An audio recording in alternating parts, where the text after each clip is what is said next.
Hello,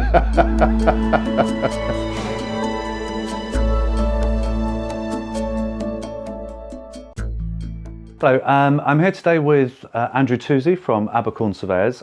He's kindly offered to have a chat with us and to help you at home give some advice on surveys. It's one of the most important things we have when we're buying a property. Andrew's a very experienced surveyor and known him for a number of years. So let's have a quick chat. Thank you, Andrew, for joining us today. And let's have a quick chat about surveys. So Andrew, one of the questions we get asked quite a lot is about the different types of survey. And I understand they're quite wide ranging from just say a mortgage valuation through to a full structural stroke building survey.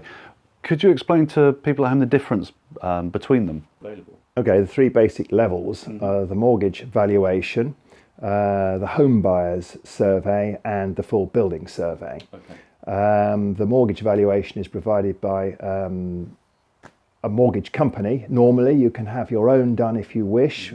Basically it provides a valuation and some background information based upon a very brief visit to the property.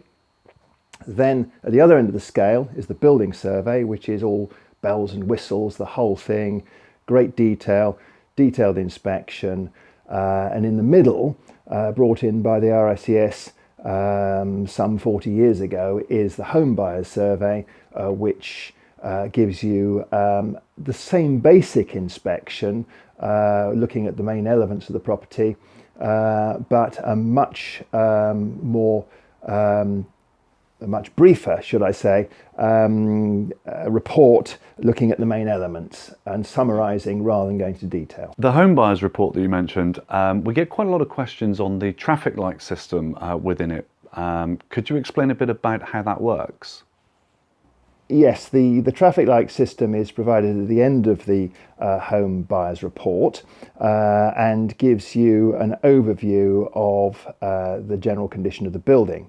The system identifies the major problems in the property under the red traffic light, but it does have the problem that if a single window frame, for instance, is decayed, it will then red traffic light the entire external joinery, which can cause issues, and therefore it is advised that the whole report is read together with the traffic lights. Interesting about the red items, because we quite often get asked about the red items that have not been inspected. So for example, electric systems may not have been tested by the surveyor. Can you explain to me how that works? Well, there is a non-inspected NI category, a grey one, which is simple as that, which for various reasons may be not inspected, but where a red is applied particularly to services, it may be that simply information isn't available on the last time it was serviced, and therefore a full inspection is recommended. Always the most important issue is the structural condition of the building, movement in the building, the foundations, etc. People want to know that it's going to be there for years to come. After that, the second most important in people's minds is always damp and timber. Damp is an important issue, can be expensive. Beetle attack rarely is a particularly big issue. After that, it very much depends on the individual property and the issues that come up. With lots of different types of housing stock, from listed buildings to modern homes, are there particular surveys that are better suited for different types of property?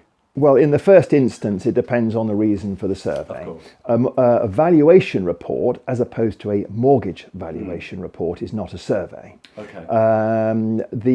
That will give you information on the value, and if that's all you want for investment purposes, fair enough.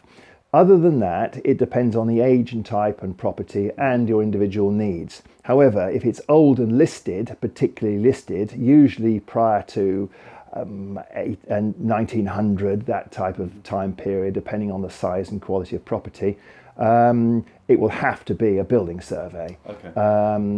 Whereas a more modern property, your typical interwar, semi-detached 1930s, I wouldn't recommend a building survey unless there's very specific reasons. Sometimes a property is derelict and to be refurbished, and on those occasions maybe a building survey, but generally a home buyer's is more than adequate. That's been really interesting. Thank you so much for your time, and I know that will be helpful for the people at home. Thank you, Andrew. Really appreciate that. You're welcome.